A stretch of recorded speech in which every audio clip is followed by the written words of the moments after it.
Continue.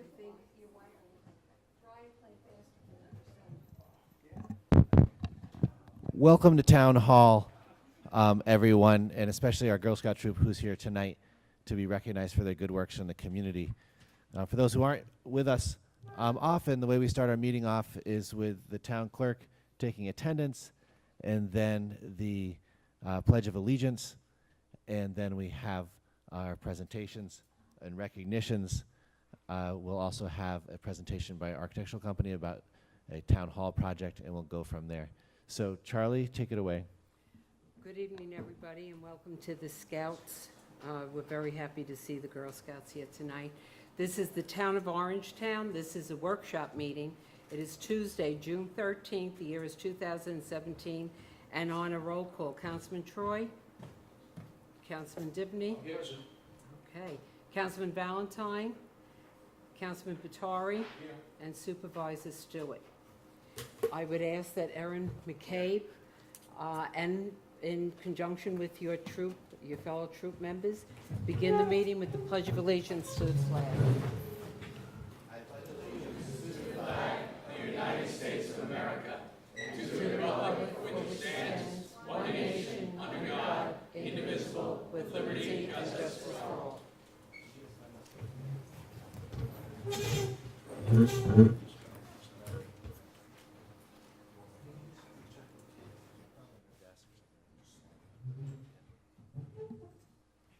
All right. Well, once again, welcome to Town Hall. Tonight is a workshop night, which means we have some presentations. We have an agenda. It's really full with important town business to attend to. There's one item which we'll propose to have a vote on, but most of the matters will be voted on next week. All right. One little announcement. There is a public hearing scheduled for June 20th, Tuesday next week, having to do with the zoning issue. For presentations tonight, I want to turn the microphone over to Councilman Troy, who was arranged for Girl Scout Troop 40125 of Pearl River to be recognized for their good works in the community. Dennis? Great.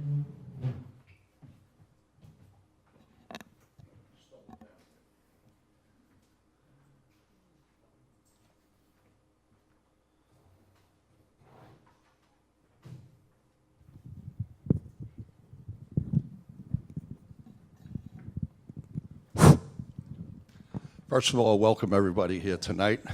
And I guess it was about a week and a half ago, 2 weeks ago, Legislator John Murphy called me up and he told me that the Girl Scouts were volunteering at the Conway House, here right on Old Orangeburg Road. Now, what I thought was important about that, and the Girl Scouts wouldn't know this, but the town board does know this. What happened is we had a vote this year on community block grants, and you may not even know what they are. But community block grants are federal grants that come into Rockland County, that go into Westchester. And every year with the community block grants, we get about $10,000, $20,000, $30,000. We get small amounts of money. Ramapo gets hundreds and hundreds and hundreds of thousands of dollars. I won't get into the reasons why, but they do. All right. So what happened this year, the Orangetown board elected not to get any money from the community block grants because we think there's too many strings attached from the feds. It's not in our interest. And ironically, what happened this year, John Murphy calls me up and he goes, "Are you kidding?" He goes, he was looking for, I think, $100,000 for Conway House because Conway House is in bad shape. And the reason I know that is because going back maybe 12 years ago, I was with a group of people. We went in and painted through the Hibernians. What we did is Christmas dinners and Thanksgiving dinners. And you look at the sad state of the people who are in there, they really need all the help they can get. And there's no federal programs for them. They get SSI money, and they're in tough shape. So to me, with the Girl Scouts stepping up on this thing here, it's all that Orangetown, that makes Orangetown great. It's not the federal government coming in here and stepping up and throwing dollars at people. It's the community looking at who are the people in need. And I've seen this through the years, when different disasters, people who have been sick, families that have all sorts of problems. And I was just thrilled to hear that the Girl Scouts were helping in the Conway House. And I didn't even realize really what they're doing. I just knew they helped. Carolyn Rickett, sorry. There you go, I'm sorry. Carolyn ended up giving me the information on each of the girls and on the Girl Scout troop. I should know more about Girl Scouts because I have 3 granddaughters who are Girl Scouts. And what I do know is I buy a lot of boxes of Girl Scout cookies. That I do know, all right? I was a Boy Scout, when I was a young guy in the Bronx. I know Boy Scouts. I'm not that familiar with Girl Scouts too. But one of the things I did know when I started reading this stuff, it was about the Silver Awards versus Gold Awards. I'm familiar with Eagle Scouts. We have an Eagle Scout here tonight. And I've gone to a lot of Eagle Scout ceremonies. I haven't gone to a Gold Award ceremony. But the fact that these girls chose the Conway House to do what they did here is phenomenal. So, what we're honoring here tonight is Girl Scout Troop 40125 at Pearl River, all right? The girls who are here are all in Pearl River High School, all right? So, my kids went to Pearl River High School. None of them did good things like this that I remember. At least that's how I remember it. But let me read what the Girl Scout Silver Award is. Second highest award in Girl Scouts, following the Bronze Award, which is the lower one. We have a Bronze Award winner here tonight also. And it's followed by the Gold Awards. The Silver Award represents a girl's accomplishment within Girl Scouting and her community as she works to improve not only her life, but the lives of all around her.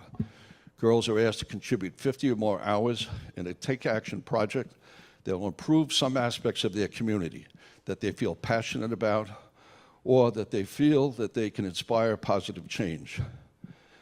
And each of the girls have done this here tonight, and there's more information on that. But again, the amount of time you have to put in, the amount of creativity you have to put in, all right, and your concern for the community is absolutely amazing. All right, so what I will do is I'll read out each of the girls, and then I'll give you the certificates, all right? The town is recognizing what you did here. It's Ashley Harrington first. She chose to clean up and plant in the back garden for the residents. Ashley hosted a Girl Scout event to raise money to buy flowers, 4 Adirondack chairs, a table, umbrella with 4 more chairs, and some landscaping enhancements. I think, again, the important thing there is you got people who really have tough time in life. What that does is add to their quality of life. Great project. Next one, Kelly Surlis.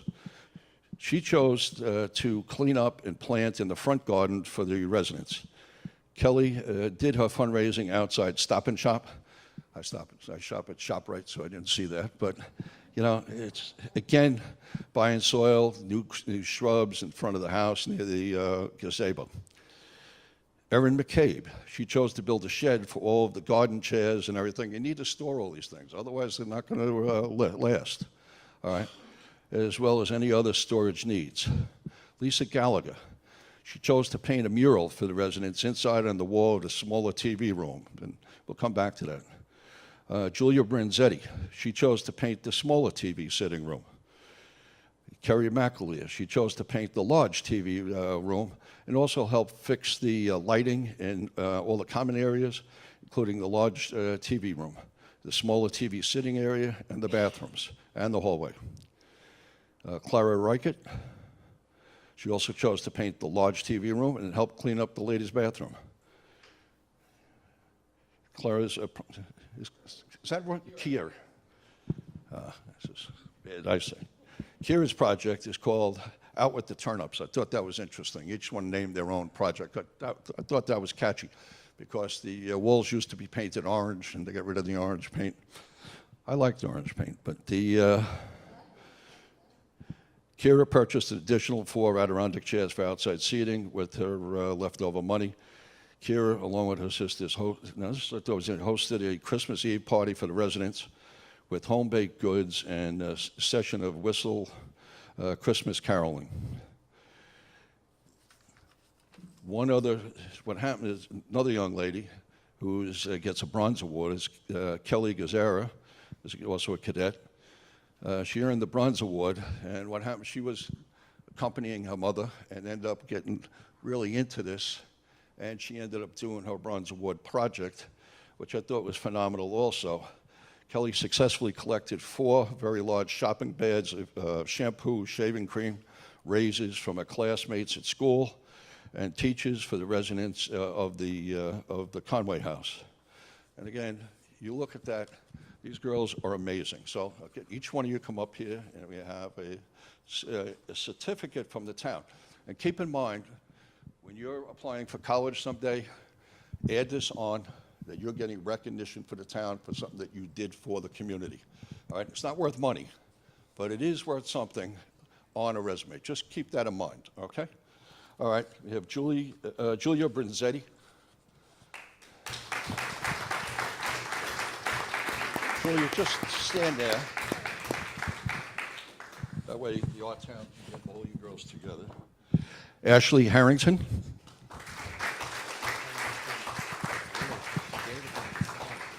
Ashley, congratulations and thank you.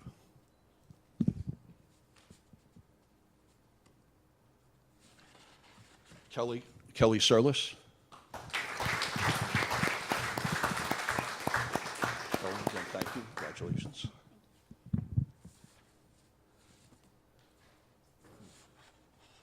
Erin McCabe.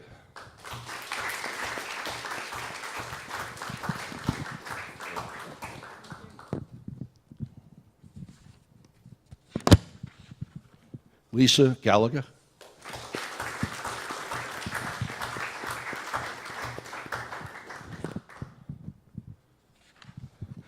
Kerry McAleer.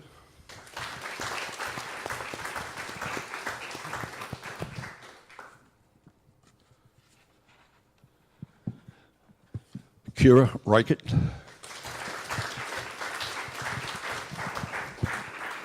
I gotta get your name spelled correctly on there, all right? So, Kira, thank you. And finally, Kelly Gazzara. Is Kelly?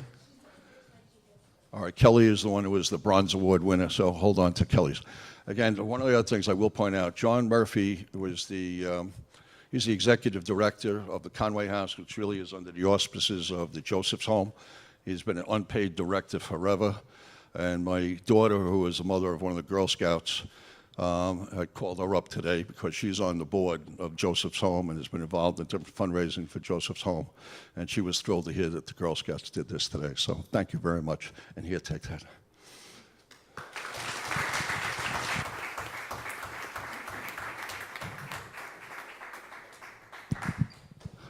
Now we're to the Boy Scouts.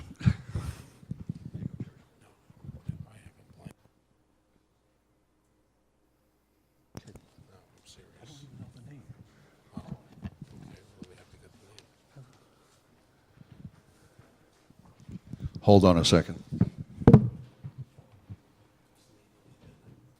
Yeah. So the next gentleman being recognized tonight is William Klein for his Eagle Scout project. I think maybe we can ask William to describe his project. William Klein. Yeah. His work has involved proposing and working on projects related to the improvement of town parks. So. All right, William, we're going to do this out of order here. Come up here. One of the things I would point out, there's a lot of political leaders in the county that have been Eagle Scouts. I am not one of them. I was in the Scouts. I think the highest I ever made it was second-class Scout.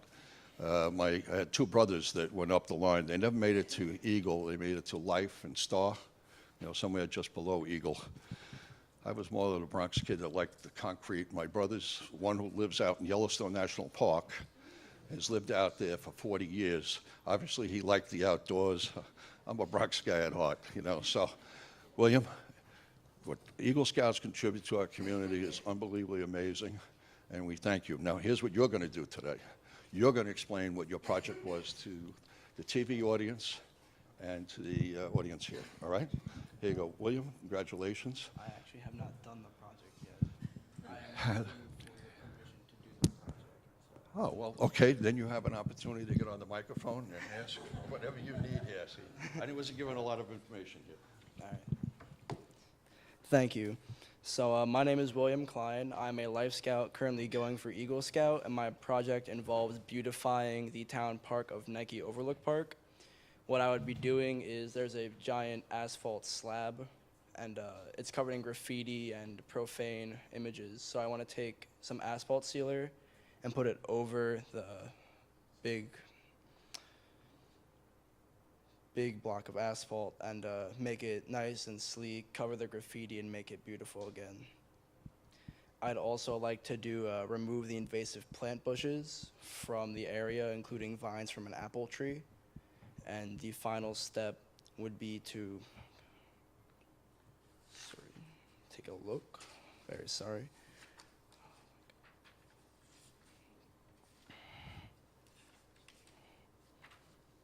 To fix the town sign that is currently hanging from the fence with zip ties, and it's all rusted. I want to take that down, put a nice new sign, and just make the park look beautiful overall.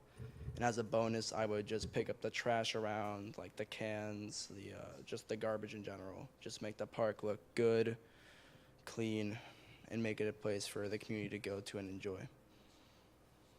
Thank you. Thank you.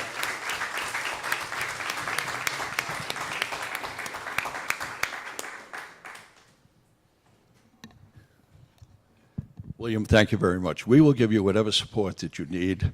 See all these town board guys up here? They all have campaign funds. You can hit them up for money.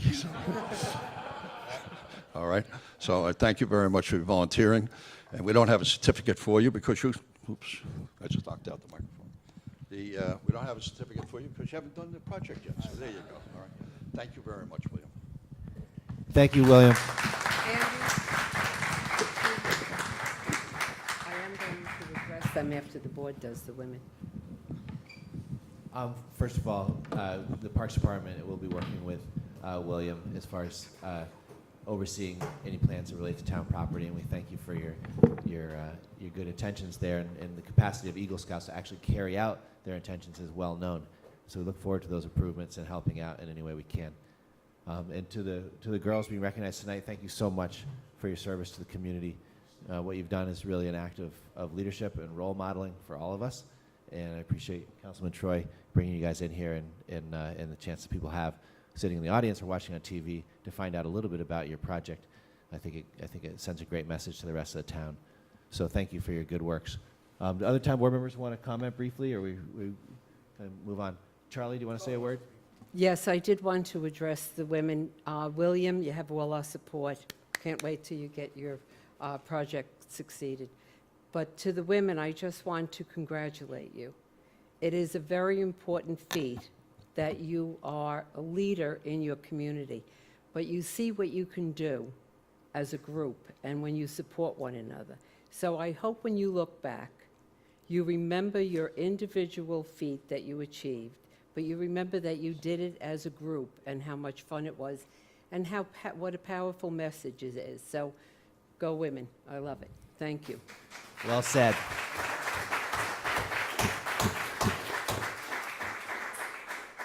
Now, we have a public hearing scheduled for 8:05, and there are so few people who have signed in to speak during it. I feel like we could probably do that and take care of that hearing and then come back to our presentation by the architecture group, because the presentation will be in quite a lot of detail.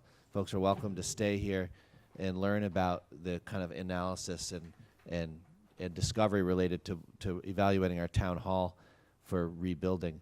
But why don't we do that public hearing real quick, just for starters? Is the town board okay with that? Yes.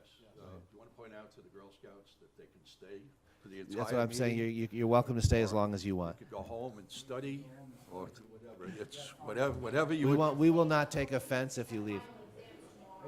It's whatever you want to do, so you're not being rude if you have to go.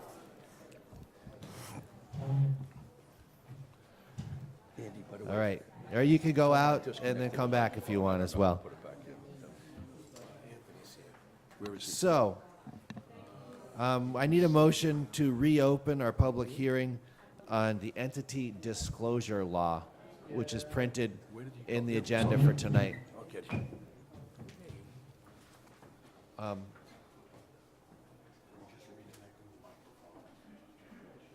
there a problem with the microphone? Yes, it's not connected to the wall right now. Oh, that one isn't? Yeah. Where is it?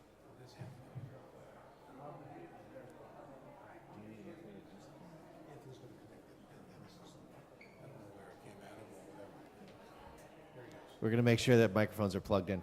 Thank you, Anthony, for your help on that.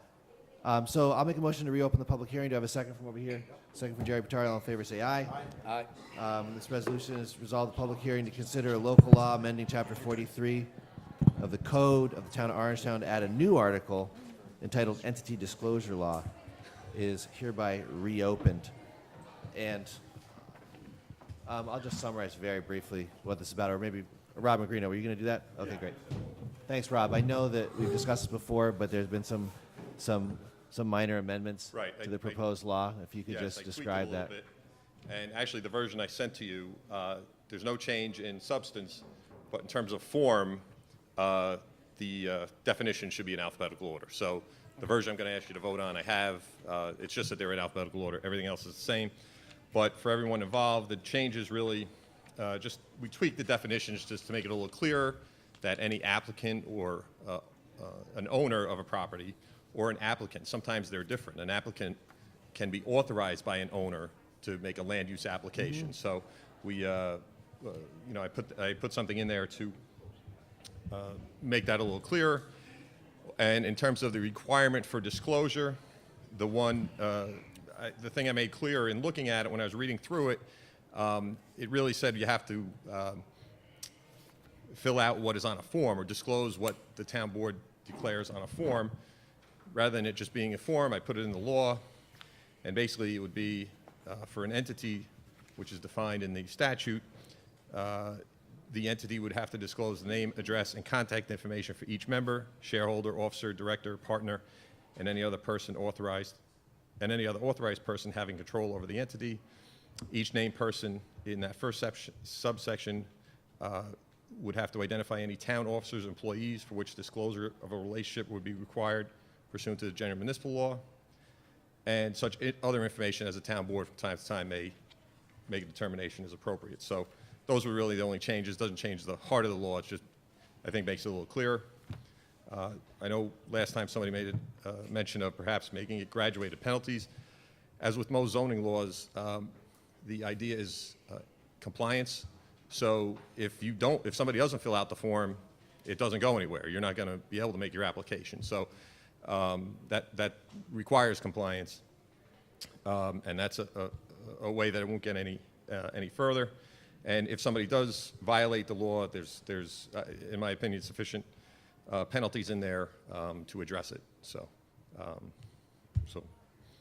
it is as it is. All right, Rob. I just, going through it and based on discussions, Mr. Magrino and I have been working on the penalties allowable for Section 41A of the code. So the question is, do we amend Section 316(4)B to be subject to fine as authorized under Chapter 41A as amended, just because we have a proposal that will be coming before the board sooner rather than later on fines issued by the town? I think you mean 43? I think it's chapter 43. Isn't 41A? Well, this law is 43. No, I'm saying, but the fines authorized are under 41A. All the fines authorized that I've seen refer to 41A, which refers to what fines can be charged for violations. I'm just saying that it says 5,000, but that may not be what is allowable under 41A if the law that me and you've been working on is voted on in the next, month or so. If you want to change it to that, you certainly may. All right. Why don't you share that law so that when we read this and we can have a sense of what it connects to? It sounds like there's some other work going on. Well, the thing is, we're voting on this tonight, so we have to change that language so that it's as authorized under chapter 41A, whatever 41A turns out to be. That's what Rob's reviewing right Well, now. I think the current 41A, and I'm saying 41A, I don't have it in my. Chapter exact text 41A right is now. what allows for fines Right, to the- be issued against people who violate the, Right, certain which is law. consistent with this, which Yes. 40, right now, they're the same. What you're saying, if it changes, exactly, because right now we're limiting it to $5,000.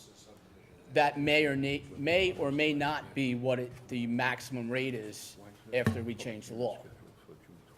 So by referencing the other section of the law, this can be So- updated automatically if the other Exactly. section of the law As- changes. As opposed to having to change that to reflect the updated law that we're working on. right, and that's elsewhere in the code, that can be done. Yep.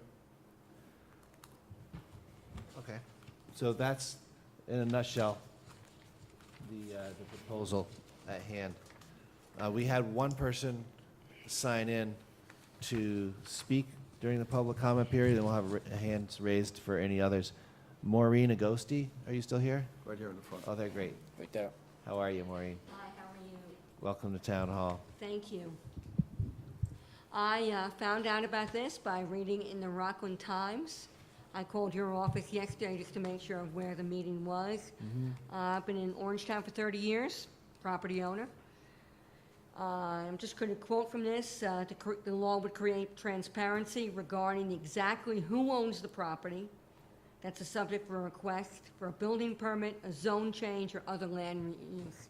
Not a post office box, not a limited liability corporation, but who are these people, whoever they are. I know we all bought houses, you did, certainly we did here in Orangetown, and we wrote who we were, we wrote our driver's licenses, we showed who we were, and that's very, very important. And I think that the fine should be higher than $5,000 for anyone who flouts the law. Thank you. Thank you. Thank you for your comment and for your support on that. Is anybody else here to speak on this matter? Because that's the only person who actually signed in ahead of time. So by a raise of hands, anybody here to speak on this public comment period? I have a motion to close the public hearing from Dennis Troy. Second from over here, Tom Divany. Yep. All in favor, say aye. All right.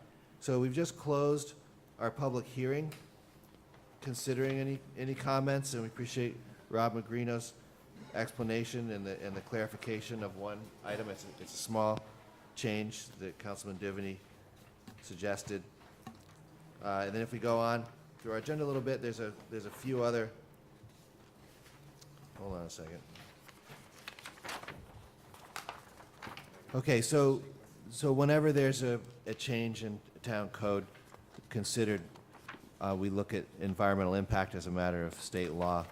And item number 3 here in the agenda is a negative declaration, meaning that there is not a significant environmental impact from changing the language in the town code regarding the disclosure requirements for LLCs. And this resolution with its 4 whereases and therefore describe the role of the town board as lead agency, that the proposal to change the law was circulated to other relevant agencies, and any comments or concerns were received and reviewed.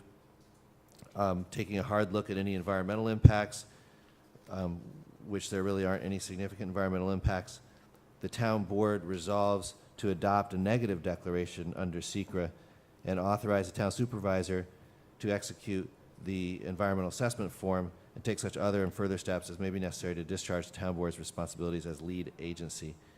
And that resolution's here. Let's see. All right. Sorry. Move to Unfortunately. adopt a negative declaration. All right, we have a second from Troy. All in favor, say aye. All right. And it's laid out in detail, all the matters that were considered in making that determination. The next item is item number 4, and this is the actual adoption of the entity disclosure law. And it has full text of the law. The underlined sections are language that was added recently that Rob Magrino was working on, and it has a paragraph with legislative findings and intent in the beginning, which describes the purpose of it. And it goes down through, finishing up with penalties and other related matters, including the effective date, which is that it becomes effective upon being filed with the Secretary of State. So I'll make a motion for the adoption of this new law. Andy, just one thing, Rob? and I don't know if the board wanted to consider that change that Mr. Divany mentioned, or I would, as is. you know, since I did draft this law with Rob Magrino, I'd like to make a motion on the amended version that I had, changing 16.4B, be subject to a fine as authorized under Chapter 41A of the Town Code. So you just supply those edits. I'd say 41A1. I'll work on it, All right. recirculate it. All right, so on the amended version, I'd like to move that. I'll second that. All in favor, say aye. All right. The ayes have it. So well done. Thanks, Rob. You gotta, okay, you voted on the amendment. Now Did you vote? vote on Yeah. Now we got to, now we'll make a motion on the whole thing. the whole law. Moved. Second over here from Dennis Troy. All in favor, say aye. Aye. The ayes have it. I would like to say, Rob Magrino and Tom Divany have been some team here in terms of working on laws that really address the issues in this county and really address the issues that concern the people of this town. The two of them have done a great job together. You know, two very good lawyers who do very good things. Thank you. Rob, I mean, now we just got to work on the penalties. I'm sure you'll have it to me next week. All right.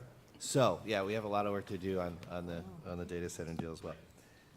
So, moving on with our agenda for tonight, our next order of business was to have a presentation by the Mutual Group, who I invite up to the podium here, and we'll have to kind of settle in a little bit.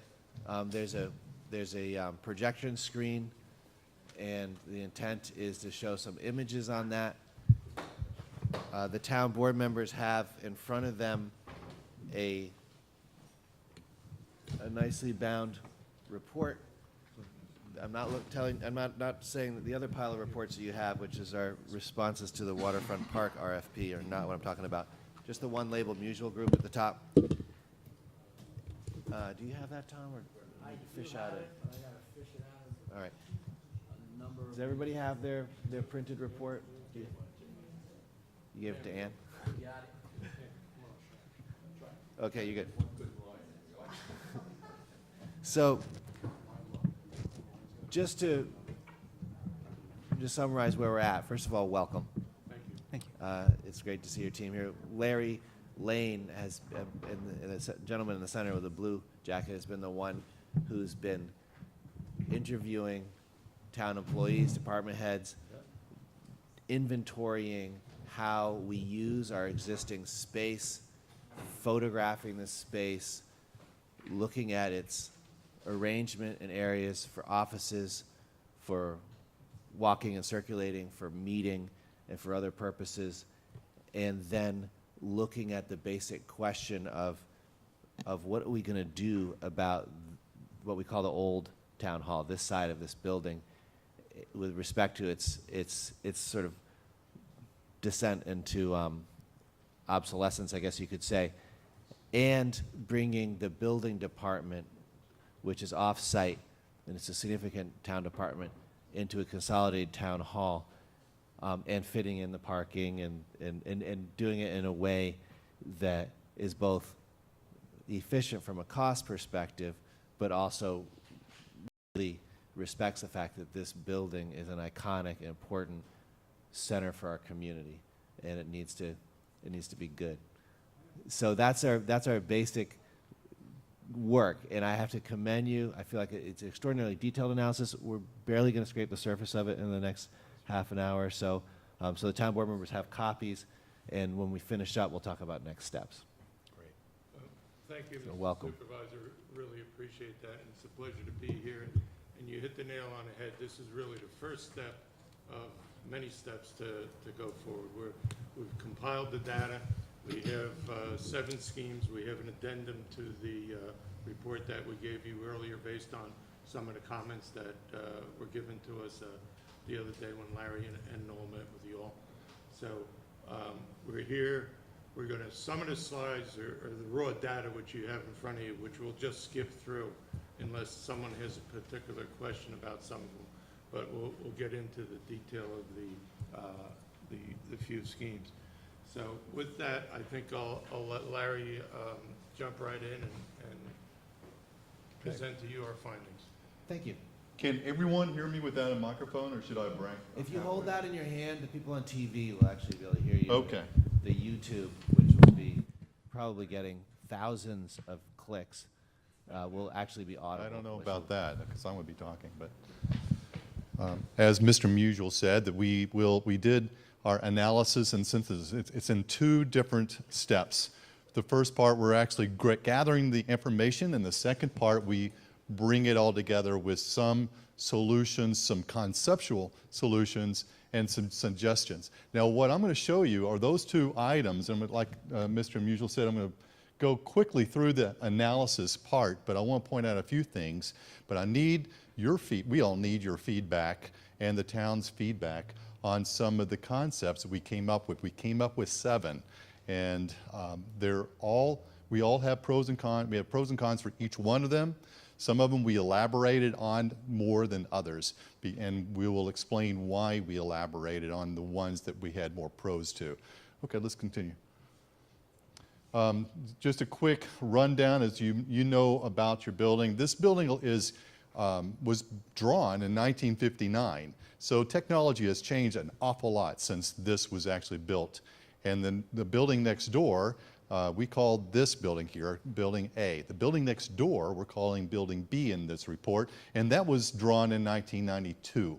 We are also looking at the site at the Rockland Psychiatric Center, the RPC, and as a candidate of a place to rebuild a new town hall and consolidate with the police department, and we'll talk about pros and cons of all of that. And let's go to the next one. Again, we're fact-finding, and then it goes into the comprehensive design. Move on, please. Okay. So, go ahead. We have 3 different sites we're considering. The one in the middle is where we are today. Like I said, Building A, Building B. We also have the building department with the fire prevention building. That would be Building C and D. And we're considering also the pros and cons of moving all to the RPC site. Move on. Okay.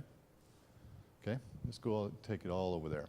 Now, the old building has got a lot of structural challenges. The outside has a lot of steel wide flange columns that are now becoming exposed. There's concrete cladded on it as per the original 1959 design. Some of those is spalled off. There's exposure to it, to the elements. There's actually a beam that was pointed out to us during our survey in the building almost below us here that is damaged. They're actually propping it up with wood. So this building really has served you well, but there are some structural challenges. Move on. And the new building next door, 1992 is when it was built. It's designed more in the postmodern era, and it seems to be still in very good shape with many years to come for service. And let's go on. This site here is on 5.3 acres, and we'll talk about the RPC site later on. Let's move on, which is on 27 and plus change acres at the RPC. Parking considerations. On this site today, there are 170 parking spots. Now that includes the parking for the police. We will be bringing in if we were to use this site, we will be bringing in the building department and the fire prevention department along with whatever visitors will be coming with them. So there will be an increase of need, obviously, for more parking spots. And we are coming up with about 215 minimal parking spaces. But in their schemes, we will show you how we're going to achieve that and more. Let's go on. Let's go on. Actually, would you go back in a second? RPC is quite large, and we can actually fit maybe 550 parking spaces, and we'll find that that's one of the pros of that site. Okay, go on. So you'll see this color chart per department throughout the whole system, and that'll give you a quick idea of about where these departments are placed. Okay, go ahead. Space program, just real quick. This is still the analysis, just so you'll know when you're referring to the booklet. There are 5 different space types, POA, POB, private office, A, B, and a workstation A, B, and C. And each one digresses to a smaller space requiring less square footage. Move on. Okay. So we're going to call this Building A, which is the building we're in, the old town hall. And it looks like this. You can see the color charts in each one. There is an insert of the floor plan in there so you can see it a little bit easier. The names of the spaces and square footages and the colors are all there. On and on. This is the lower and the upper floor. Go ahead. Now this is Building B, same thing. You can see a lot of blue there. That's actually the police department. And there, on this floor, also on the upper floor, there is actually on the bottom right of this plan, there's the town clerk and then part of the judicial system, the courthouse, courtroom. Okay, go ahead. And then this is Building C. They're actually on one half of the library. That's where the building department is, and they're busting at the seams. Let's move on. And there's our plan. Go ahead. This is where the fire prevention is. We're calling it Building D. Okay, looks like that. Let's move on. I just want to point out how to read these charts, and I won't elaborate too much on it, but you'll see the color stripe on the top and the name of the department, and you'll see the individual people on there and their title, the type of workspace that they have. Remember those 5 types that I was pointing out at the beginning, how much square footage there is today and how much we're proposing to have below. Let's go on to an orange one. Keep going, keep going, keep going, keep going. Keep going. Let's go to the building department. Okay. Go in another one. And another one. There we go. So this gives you a little quick idea of what's going on in the building department. That was one of the big issues that were brought up to us when we were first interviewing, is how tight they are and how there's busting in the seams. They have a lot of files, a lot of paperwork, a lot of paper files that they have to store. And if you look at the bottom right, and there's the second to the last line, it says 3% circulation. It's best to have 20% or 30%, and we're actually proposing to have about 30% on all the departments. So you can see, based on just 3% to 30, they're just really squeezed in there, and they need a little bit more room. Let's move on. Keep on. Go on.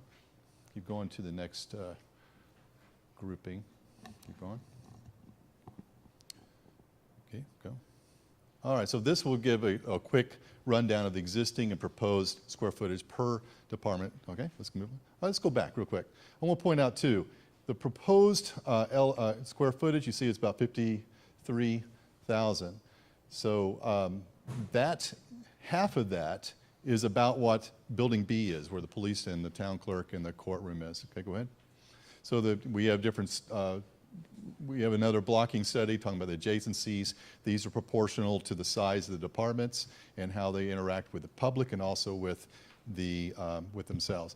Now, here's the fun part, the synthesis. This is how we bring it all together and come up with 7 different schemes that we can review. Let's move on. Let's move on to this, through this. And please bear in mind, this is a work in progress. This is by no means the final. We have a lot more work to do and a lot more studies to create. So this is your first look at a work in progress, so you can have the benefit of communicating back to us some thoughts and ideas that you may have. All right, so this will talk about the same design considerations I think we already discussed. Let's move on. Okay, scheme 1. Scheme 1 is shown to be mainly where the orange dot is. And go with the next one. Next. And if we were to have a promenade, tree-lined, and really accentuate Orangeburg Road as it goes from east to the west towards the town hall. Go ahead, next one. And you see where the orange dot is. It creates somewhat of a backdrop with that promenade, taking out Building A, and now we have this whole backdrop. And I was in a marching band. I actually call that the fanfare formation, because we would actually do that with the queen, with the homecoming queen in the middle. So this would be actually a fanfare type of formation. Move on. So then, go ahead. This is, let's go back. Okay, so we have the existing town hall, and this is showing how it is today. Go ahead. And then if we were to do it in various schemes, different phases, this would be the early phase where the cyan color would be what we would build as a replacement of Building A. But Building A would stay in there while the people are occupying in it as the first construction is going on. Next. And then at the end result, it would look like this, where the addition would be there, and then we would have a connection to the other part. It splits up like this. Remember those colors we were talking about with the departments? Well, that would be the departments and how proportionally they would be laid out. And there would be a two-floor layout in this scheme. And there it is in plan, and you can see how the parking actually works out, and where it actually has more like that backdrop that we were just talking about. Okay. Okay. Yeah. And the pros and cons of this. The pros we just talked about, as far as it would actually, you can maintain this site as the existing town hall. People are not going to have to look for the new location. They know where it is today. They'll know where it is in the future if we stayed here. That's what this is talking about. There would be a savings in construction because we are not rebuilding Building B, where the police department, town clerk, and also the judge, the courtroom is today. And they can also occupy the existing Building B while the Phase 1 is going on. Fanfare, we talked about that, and it could be viewed that this site might be a little bit more accessible for emergency vehicles than perhaps comparing it to the RPC site. Cons on this is that it would have to be done in various phases. There is less land than the RPC, and there would be some phases, temporary facilities. We also came up with some other ways to get around that. Let's move on. The cost estimate for this scheme 1 would total to $10,234,525. That includes the construction, the site work, and the furniture equipment. But it does not include any temporary facility that might be needed. Move on. And it doesn't include like architectural design. That's right. Soft cost type stuff. It does not include the architecture's design. Now, we're leaning towards a scheme 4, but I'm going to show you, and we do have some idea, give you an idea what that might be for a project such as this. And bear in mind, of course, this is very early in the process, but we felt it was important to give you some sort of idea. They may vary as we get into it and start adding things like the general conditions, a contingency, and things like that. So this is the first shot. Okay, next slide. Scheme 2, we did not elaborate a lot, but the virtues of this was that it would be built over here instead of over here. And the reason why it would be built here is that it could be built above the parking here so that we're not taking up very many parking spaces except for the support, and that would actually double as a shelter for the cars there, and these are where the police actually park. Some cons, some very big cons. One main one is that there's an antenna tower right here with the equipment building next to that, and to connect a building here to here would be pretty laborious for the people working there, and it just doesn't work out as well as some of the other schemes we came up with. Let's move on. And I just covered most of these. Let's go to 3. Go ahead. Next. So 3 was to rebuild this in the same location, and I think that we can do much better. So there's some pros and cons of that, but you can look at that, but I think we need to move on to the next one. Scheme 4. Now, Scheme 4 is kind of exciting. It has a lot of virtues in that we are able to build it over here and connect to this building this direction, or also here. And there's also another scheme where we're actually having a pedestrian public entrance from this way where the parking is as well. All the parking in there, and we can come in both ways. Go ahead. Go ahead. So to do something like that, the early phase would be to build this area here. Now, in this area, we've got a generator, we've got a couple of cooling towers. Those do not need to be moved yet while we're doing this. So this can be functioned. The generator services this, and the cooling towers, as I understand, services the building B. And they will eventually need to be relocated, but not in the very first time. It's not going to prohibit actually this work to for this work to begin. Next. And then at the end result, we would have the building here in a two-story format. And in between there, we're actually proposing to have maybe an atrium to connect that, where the outside wall of this becomes an inside wall of the atrium. Go ahead. And then to split it up to show you how the departments might be blocked out, it could be something such as this. Move on. And then in the plan, it shows how the parking can actually be configured around something like that. Next.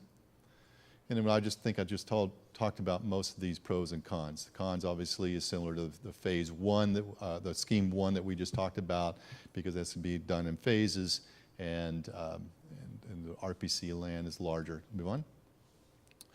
Now, conceptual skill, Mr. Nugel?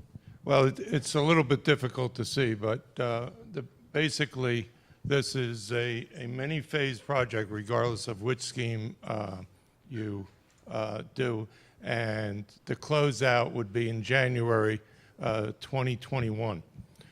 That would allow for the various phases to take place, and this schedule, which we'll give you a handout shortly, will shows where we are today, the next meeting, and then the various selections for surveyor, geotechnical, et cetera, environmental. And then when the bidding would take place, the three phases of design, a schematic, the design development, construction documents, and a bidding. But the bottom line is this particular schedule takes you out to December of 2020 or January 2021. All right. The construction cost estimates is slightly more than what we were showing with the scheme one, mainly because of a larger atrium and also for some of the interior work that we're doing inside of the building B. Why don't you talk about the soft costs coming up? Well, the soft costs, we just simply took the construction cost for the architect's fee and just plugged in 9%. And remember, there's over close to 2 years or slightly more than 2 years of construction that has to take place, and it's 2 years of the first phase being about 18 months, and then the other phases add up to about another year. So that we're showing the architect's fees, the civil engineering fees, the cost of a survey, geotechnical engineering, that basically means the borings, the environmental engineering to write a specification to deal with any environmental issues, the laboratory analysis, taking samples of the various pieces of material, testing and inspections that will be required during the construction process, the permitting costs, and frankly, the permitting costs are probably high, but we put something in because the utility companies still require you, even though you're a municipality, to pay them. So that permitting cost is mainly for the utilities. Reproduction costs and FedEx charges, things like that, legal fees. Bonding costs, we put in $175,000 for your bonding costs, which frankly is probably a little bit high, but you're going to have a bonding attorney, I assume, and a prospectus and all that stuff. So we put in that number, and that's, we might be 150, might be 200, but we figured we'll round it off to 175. So that's included in the 12,068,000? No, this is in addition to. In addition, okay. Right. And then the miscellaneous advertising. So the total soft costs are $1.5 million in round numbers. And then if you elect to have a construction manager, some people like a construction manager, some people don't. We figured that cost is probably about $450,000, which would give you somebody on the site throughout the construction process. Next. Okay. So another scheme we have is Scheme 5. Now, this was talked about early on, and we were asked to look at this, but we looked at it briefly. Scheme 5 is to build on top of the existing Building B. Now, to build what we need, square footage-wise, we would need a 2-floor building to be over this 2-floor building. And structurally, I don't know if it's sound to do that. Also, if we did that, we may have to straddle over this building to support a 2-story building. Circulation, it brings in some challenges, and so we did not explore that very far. Maintaining occupancy. Pardon? Yeah, that's right, exactly. You can't maintain occupancy during construction of the structural steel above, so you'd have to find some place to put those people, which doesn't make a lot of sense. Right. So you would be displacing at least 28,000 square feet. People could stay in the Building A, but Building B would have to be vacated. So let's move on. All right, so we were looking at Scheme 6. 6 would be down in this area. Go next one. In this area here. Go ahead, next one. So the property in the Rockland Psychiatric Center is made up of this property, but this cutout is, I guess, state-owned.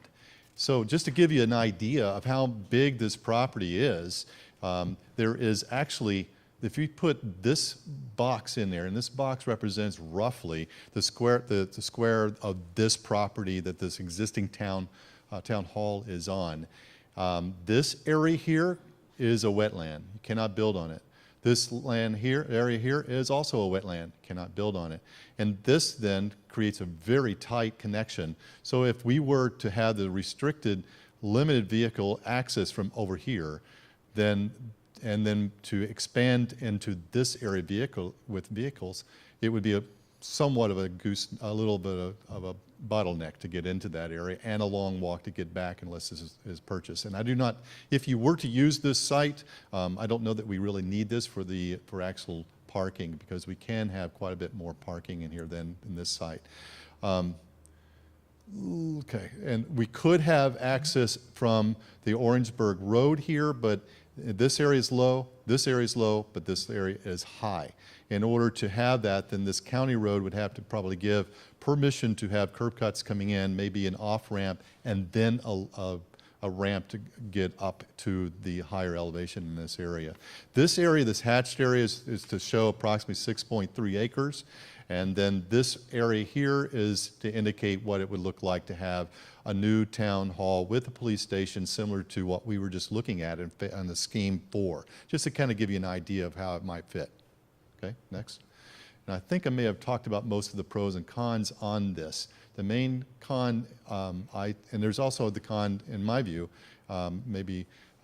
is that it is not really, it's not currently seen to be a center of the town. Maybe it could be if it was pushed out there, but there would be some effort in order to relocate all of it. There's also the additional expense of moving the police department and the town clerk and the court room to the new site, and where we do have a perfectly good building to use now. Next. To do something like that, this is the estimated construction cost. This is because of both buildings or both areas being needed to build.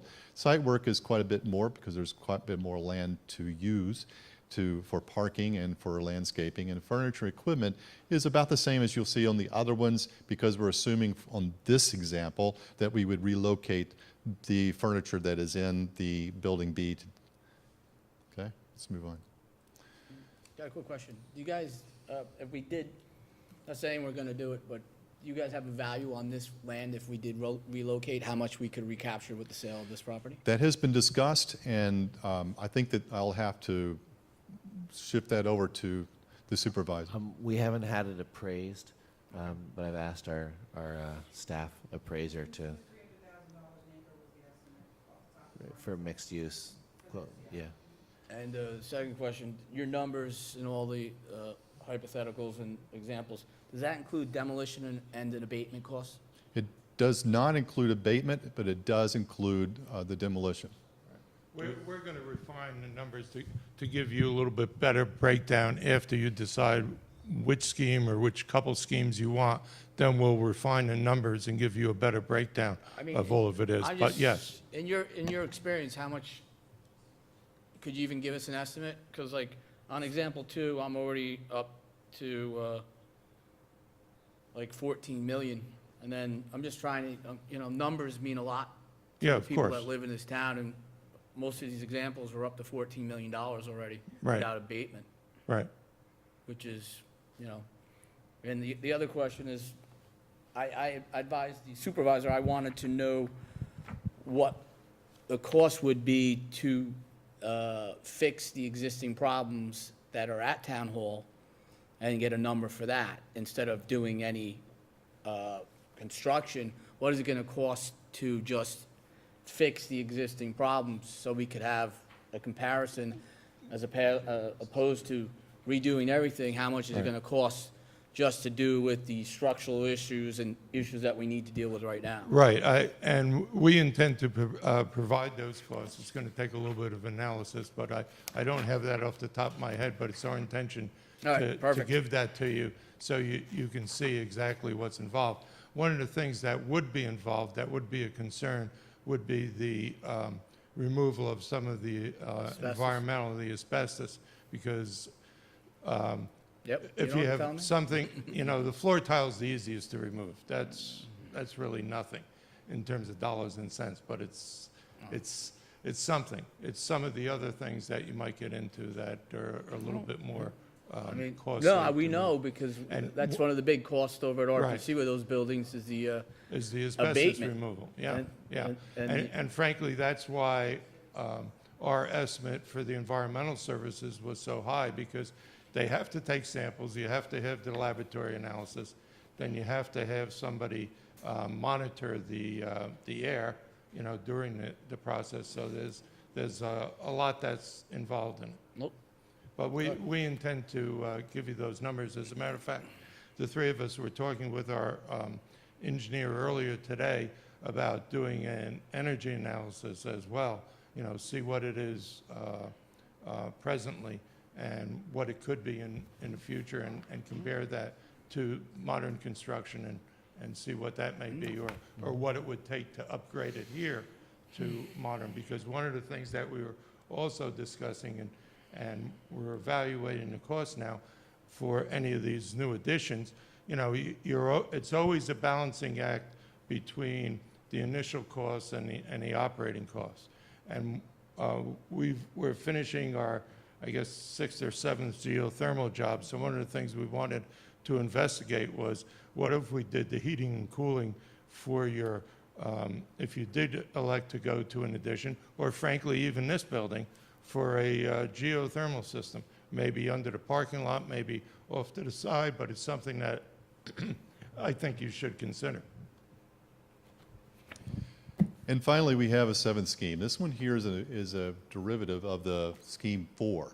And what is different about it is the footprint in the addition is shifted up a bit for the ground floor and the second floor. And then there's another level below it. So there's 3 levels in this scheme instead of 2. And with it shifted up, what it does is it creates, again, the backdrop that we are trying to accomplish with the scheme 4.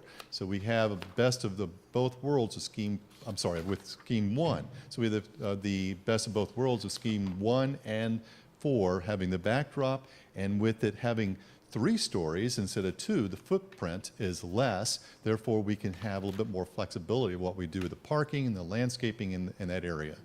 It also allows for the entrance to be here, atrium here, and it also allows for this area here to be the room of which would be replacing this room, the boardroom, where it would be accessible to the public easily. It could become, and then it could be a public entrance in this area coming in from here, that direction. So from the parking lot on the west side to come in, from the parking lot from the south side, and from the north side coming in. So there's a lot of accessibility into that. The basement can actually travel underneath this atrium area and it could be a little bit more efficient in square footage, which also can translate to less construction cost. Okay, move on. So the appendix, I'm not going to go through any of this really, but just so you have it, it's an inventory. This is something that we will use if we are asked to continue in the schematic design and design development, just to kind of back reference of what was in each one of the rooms per room number, so that we can get a better idea, not just photographs, but also this actually documents that too. And then we also have a organizational chart for the police that was helpful for us to understand more of how things stack together, and would particularly be. So the next steps would be, we need your input. We need to learn a little bit about some of your concerns. We've heard a little bit of them. We'd like to hear a little bit more. And then we would like to incorporate that into what you just saw in a more narrowed down focus. And then we can refine also the construction costs. So all this information in the final document that we give you at the end of this process, we will have all this information for you to dwell through. Let me just to clarify kind of next steps and process. I know that we're going to have questions now, and that's what we're here to do. But it's not going to end here. Right. And as soon as we go home, we'll have other questions. You'll have thoughts Right. about comments. And so we need a process to move from step to step. One of the things that we talked about the other day when you came and met with me and a few others was to set up a community time when we could really do that Q&A. The town board would be there, other members, Right. and we could just ask and kind of get into the weeds a little more. So that was one thing. But initially, after this, I think we need to start collecting comments and responses, and I'll have Vicky in my office, who's done a great job coordinating, basically start assembling. The town board members can email, what about this, what about that, have them fill this blank in, and we'll start kind of putting together a list of thoughts and suggestions and questions. I imagine, we're going to get to a point where the town board is going to have a consensus as scheme 1, scheme 4, scheme 6, whichever it is. We need to make some kind of choice. And then, then my question is sort of where does it go from there? You then going to kind of lay on kind of new layers of conceptual analysis or schematics, some elevation, some other kinds of information that we Yes, can use to yes. refine a concept. It would be our intention to give you some concepts of what it may look like, to also start placing furniture, make it look like a real building, so you can see how people are going to function within that space. And we need to get into that space, because even if tonight, we said, this is a footprint that makes sense, the arrangement of the departments within this space Yes, makes a right. huge difference. And that's really going to be the subject of a good amount of discussion Exactly. among town board members, town staff, the community, sort of the organization of the space. So basically what we're talking about process-wise is we'll collect a bunch of comments and questions tonight. We'll get them back to you. We'll go back and forth kind of on paper and email. Right. Then we're going to have another public session where we can review that and layer on some more information. Then eventually we're going to come back to the town board to potentially prioritize which concept seems the most viable. Yeah. And then there'll be further elaboration of that concept, so we can see in a more detailed way what kind of choices need to go into that. Exactly, and I think that if you're going to have a informal public meeting where the public can speak and comment, we probably, we can do a PowerPoint presentation, probably a shorter PowerPoint presentation, but we may also want to do it on 24 by 36-inch boards, spread around the room so that people could look at it and digest Right, it they and can take understand time a to little go bit from more. station to Right. station and But- write down questions on little cards or whatever. Right, Yeah. exactly. I think exactly. before you do that, though, we really need to get the abatement costs, and we need to get option number 7, which is doing the repairs and how much that's going to cost and Right. what the That would- extent. That would be option Because- 8, right. Unlike the supervisor, I haven't come to the foregone conclusion that I'm willing to spend $15, $16 million on a new town hall right now. I think, again, the taxpayers are going to say, that's $16 million. What are the other options? And the other option would be to look at what we can do to salvage what we have right now. That's exactly right, and we will present that to you. That's not an issue. I hear that, but I think we need that before we can have a public hearing Okay. with people in the Give community. us a week to 10 days, and probably 10 Because there's a lot of days seniors to in get this that town, done. they're gonna see $16 million, $15 million, Right, and it's gonna be difficult for them. right. Just a quick question. I know that in the beginning, we talked about possibly needing the same amount of space, more space, or less space. In all these concepts that we saw tonight, is it going to be roughly the same size building as this? Is it going to be larger, smaller? It will be about the same size as Building B. The addition will be about the same size as what is there now.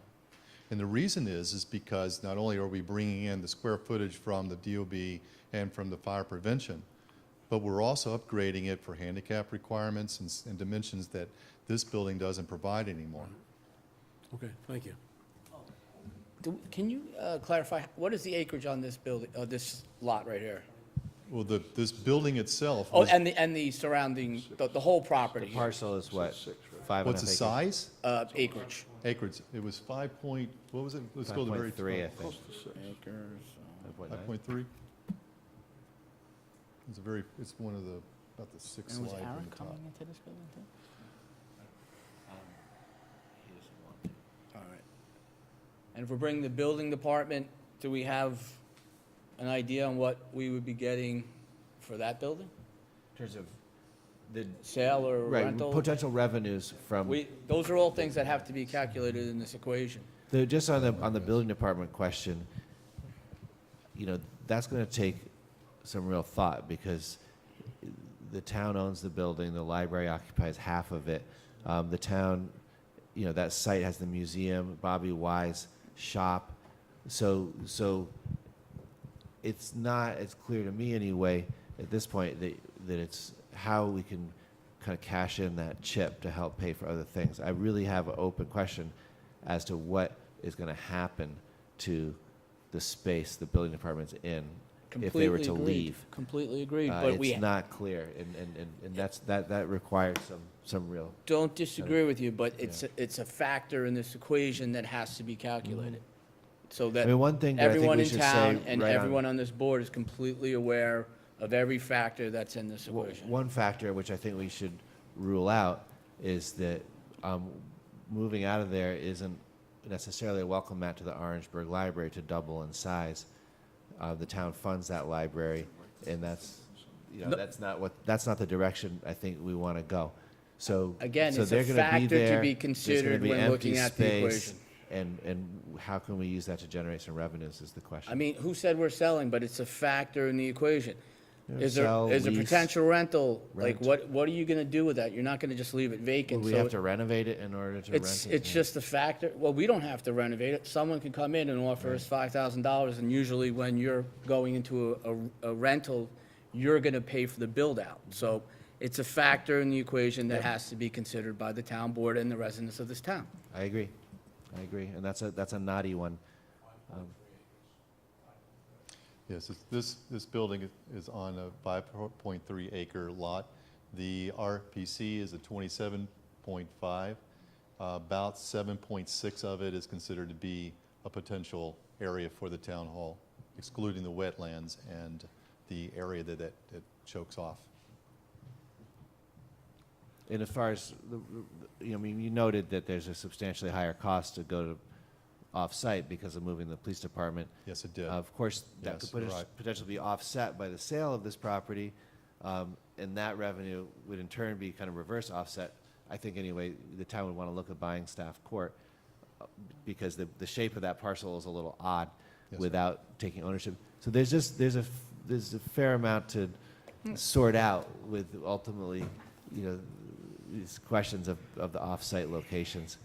And I think I hear your recommendation as an expert is you're fairly skeptical of the idea of moving from Yes, what I is am. really Yes, kind of a great Supervisor, I am. location from Town Hall. Well, I think so we Vicky, need to kinda Vicky crunch answered those the numbers. question, because she said, Vicky, $300,000 per acre? Brian said between 2 and 300,000, So you- depending on the. Right. At the max, it would be 2 million. It wouldn't be worth moving down to the RPC It property. does not provide enough of an It would offset. still be coming in like $6 million higher. So to me, I mean, that solves that equation right I there. agree with you. I have to We agree. are in I think that agreement. it's a great start. Thank you for the presentation, but I agree with Tom. Excellent job, guys. Thank you. I think, I agree with you. I mean, there's a lot to be done, and I think admittedly by you as well, there's a lot to be done before any decisions are made to do anything. I agree with Tom in terms of, we have to do due diligence in terms of what can be done with this building. My guess is knock it down. You know, that's mine. I don't see, But we want to see that But I just- demonstrated. I'm just saying, in terms of, I've been here for 18 years, and different things have happened in that time. We had one of the steel beams bend on the side of the building, and almost busted a gas pipe. You have downstairs where the IT is down there, and the town attorneys. Some people don't care about the poor town attorneys, but someday they may decide to sue us. You know, in terms of the mold down there, and it's, I don't trust that you could put 2 stories on this building, you know, and build above this building. I think the better way to go is to knock it down. I think it should have been done back in 1992. I think that was a big mistake that was done by the administration at that time, you know. So, again, I think it's worth looking at. I think you need to look at it. I'm not disagreeing with it, Tom, but I wouldn't go crazy over that. So we said that in the very beginning, you know, we need to see the renovation cost. Yeah. It's just part of I agree with that completely. So why don't we plan to get some answers back on some of those fundamentals, you know, the abatement cost, the renovation cost.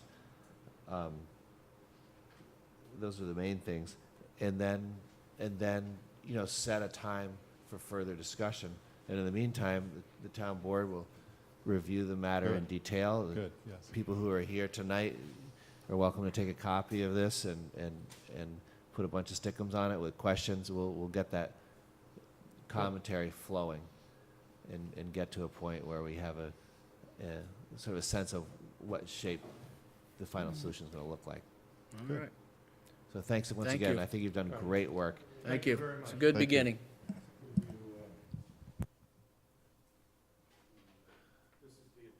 Okay.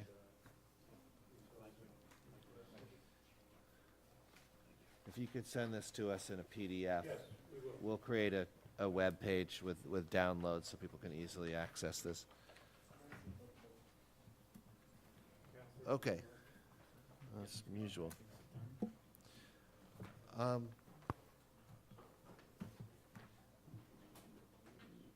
You know, I think what might make sense also is for us to have, you know, why don't we look at this stuff and like maybe have a special meeting of the town board and really dig into when we get the new information back. We wanted all the information. Right. But We can get that because back it and is then, summertime, right. we're not doing this in the summertime when all the residents are gone.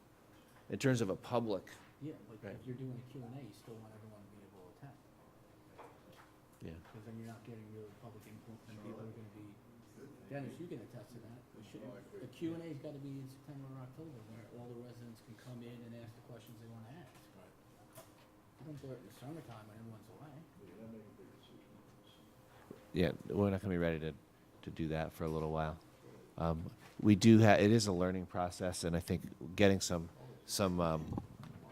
more eyes on it is going to be useful just to shape the proposal these guys are making. And that includes town staff as well. I mean, this whole question of the relative positioning and of the various functions, I think is something that we really need to look at internally quite closely.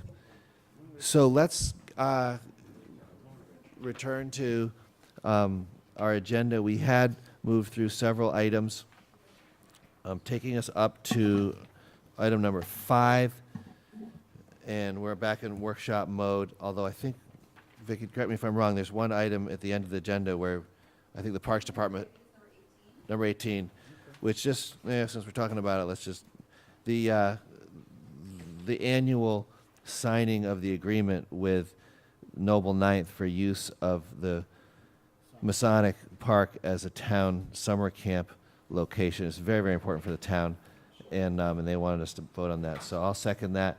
All those in favor say aye. Aye. So number 18 is approved. Charlie, All right. thank you for that. That's to make sure that I can sign that Den- letter of Dennis. agreement I'm sorry. and give it back Dennis to did. Kurt Ott. Don't tell them that. Okay, so that one's taken care of, and we can talk about all this other stuff as long as we want. Number 5 is, this is the environmental chemist. And I've mentioned this in town board, I've emailed back and forth. The state of New York, DEC, has published the draft permit for the Aloof factory with many details about re-engineering, about compliance, about parameters for operating safely. And of course, our main concern has been the odor, and make sure that gets fixed. This permit is basically, this is where the rubber meets the road. If we get it right, we will have solved the problem. And having expert review by somebody who understands the chemistry and the industry and the permitting process is necessary. So I found an expert in that area, and I proposed to the town board that we take a look at an hourly arrangement so that he can review permits and related engineering documents and provide advice to the town board and the community, really, as to the adequacy of the draft permit that the DEC and Aloof have put together. So the background information on the credentials is in the backup, and I offer that as a proposal to the town board. Any discussion on that matter? Okay, it's pretty straightforward. Number 6 is the air monitoring agreement that Councilman Divany has been working on with the town attorneys and the TRC company. And that's for, Tom, we want to describe that a little bit? I know that there's Well- been some changes in the Well, form of the TRC agreement. is a company that can do testing for the town for a 3-month period. It makes sense to have them start probably in about 2-3 weeks so that they can test both before the remediation's done by Aloof and after. And you have a base, and then you can see through the analysis that they're going to do if there's any changes. And the only thing is, I would say in a total not to exceed 59,000 instead of 54,000 when I look at the fees in the Schedule B. 35 plus 20, and if we do on-site meteorological, it'll be another 3, so that would be a maximum of 59,000.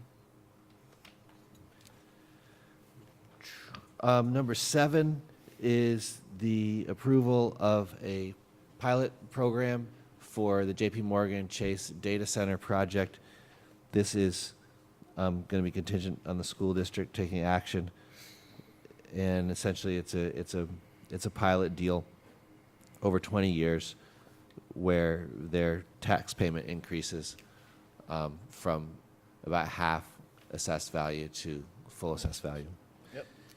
And I thank Brian Kenny and our consultants and also the members of the Pearl River School District's financial team for doing a great job. And the town board, of course, reviewed this and looked at different options, and there seems to be agreement on what kind of plan makes sense. So we'll vote on that next week. Number 8 is the Office of Mental Health needs to remove some old property, some medical documents from buildings that they sold to the town but failed to take everything out that they need to. And so this is a proposal that they be allowed to go in there and get their stuff under the supervision of our Parks Department and with all the proper insurance indemnifications. That stuff has to be in some shape. Yeah, I've seen some of that. It's this old kind of pharmacy area in one of the buildings, and there's just junk in there that needs to be treated and taken out by the Office of Mental Health. And it's a concern for JP Morgan that any of these kind of strings that might be attached to the property be So the Department of resolved as Mental quickly as Health will possible. take this stuff out? They plan to remove it, yes. And that's their goal, that's their stated goal, and it's one of the things they just got to get done. And of course, the bank is happy for them to do that, and the town's more than happy for them to do But that. they do that in a timely manner, it doesn't hold us up. You know. That's exactly the concern. So I figure, let's grant them the access agreement even They should be before they've embarrassed asked for if it. this- They should be embarrassed that this stuff is still there. I think they are. Number 9 is a grant application. This is a project which we've been talking about a good deal, and which Joe Moran and his staff have put time into as well, which is upgrading the telemetry systems so that the control board and the pump stations link up and the staff can monitor more efficiently and direct their efforts based on better information. This kind of project falls within the scope of the Environmental Facilities Corporation Clean Water Grants. And so this resolution here, along with the next one, by which Sylvia Welch, our grant writer, would get paid for up to 10 hours of work putting it together, would enable the town to apply for the typical deal, which is that you can get 25% of the cost of a clean water project granted to you. So this is roughly a almost $400,000 project, and so if we're successful, we'll get $95,000 as a grant, and the rest would be paid for by the town. So that's that one, and then the next one is the work that it takes to put that together and submit it. Number 11, similarly, is a grant which kind of follows on the heels of a grant that we did that addresses flooding issues on the Spark Hill Creek. The town is well aware of the fact that there's flooding problems on Spark Hill Creek, and opportunities to reduce the amount of runoff and to understand where the hot spots are and handle them. We have right now, we last got grant money for paying for the design, engineering design of a new culvert on the Spark Hill off Route 303 where Innovation Plastics has a driveway. And that culvert being outdated causes water to back up over the intersection of Mountain View and Route 303, causing a traffic hazard in a very important intersection in town. So that's the kind of thing we're looking to identify and solve. And this grant would pay, it's actually a very modest sum of money, but it would pay for a review of problem areas in the watershed and to put together some concepts that we can then use to go and get external funding for projects to fix the flooding situation. So that's what this is. This one involves, like many grants, a town in-kind or matching portion.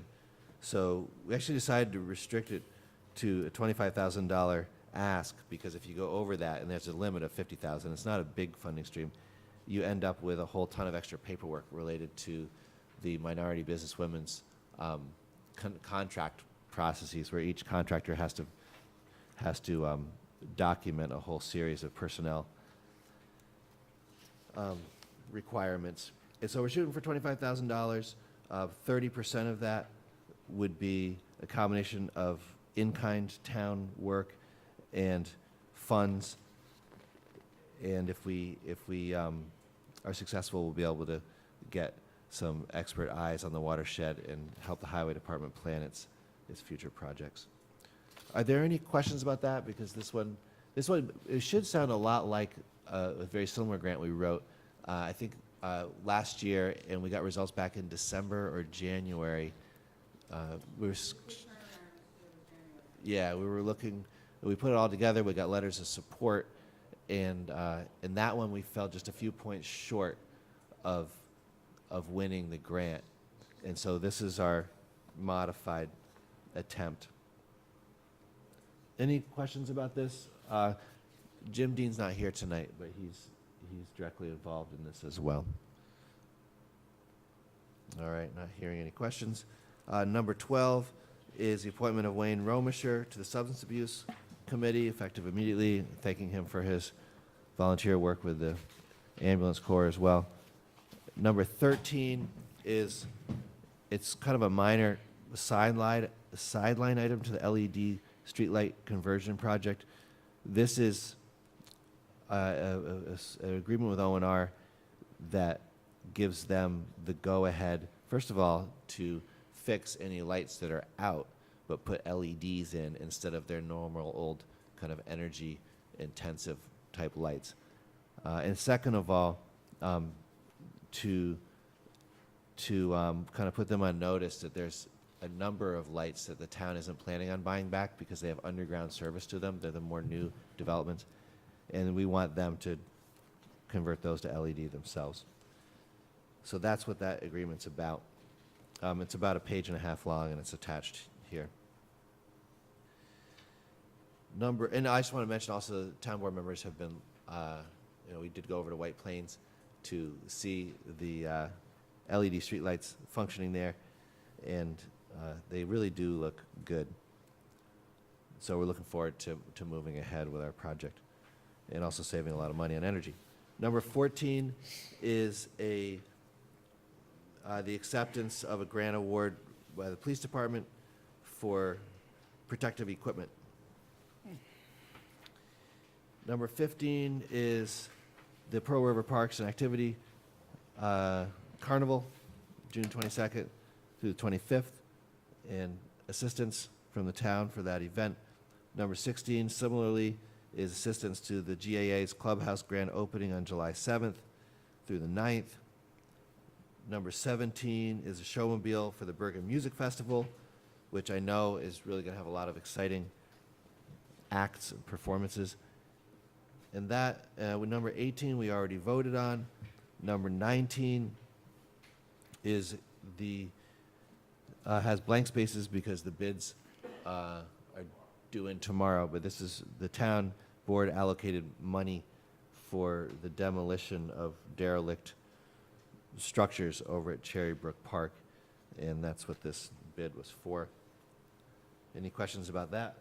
When the bids come in, Eric will pick the best one, and we'll vote on it on Tuesday, unless for some reason the bids are no good. Number 20 is the Elks Club's Father's Day race. Number 21 is some budget adjustments that are required because we need to do some surveying work on the rail trail where Orange and Rockland is planning on devastating our little vegetated buffer between the side of the trail and the homes there.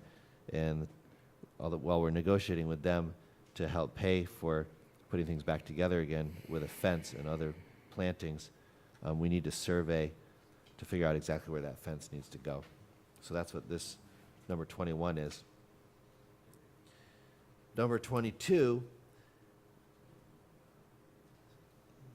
okay, so if this looks like gibberish, it's the kind of resolution that's required when the town currently has an agreement with the Environmental Facilities Corporation to finance sewer relining, and we qualify to add about a $500,000 to that project and further qualify for the 25% grant, which we get by going through the Environmental Facilities Corporation. So what this really is a great maneuver by the town to add more work to that sewer contract and get the state to pay for a quarter of its value.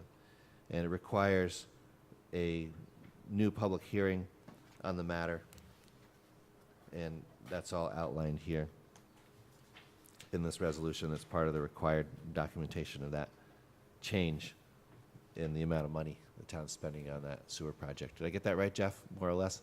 Yes, and as a reminder to the board had already 2 years ago approved the $2 million.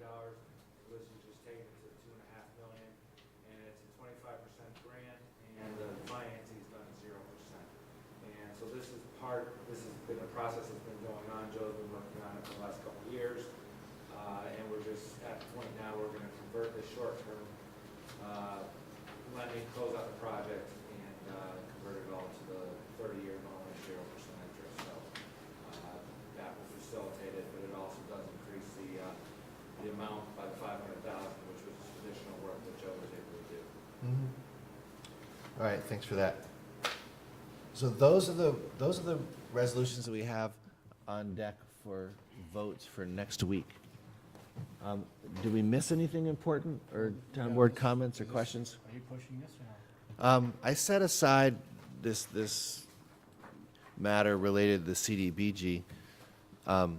Maybe we should discuss it a little bit. I had sent out an email to the town board asking, what happened earlier this year was that we decided not to pursue, sort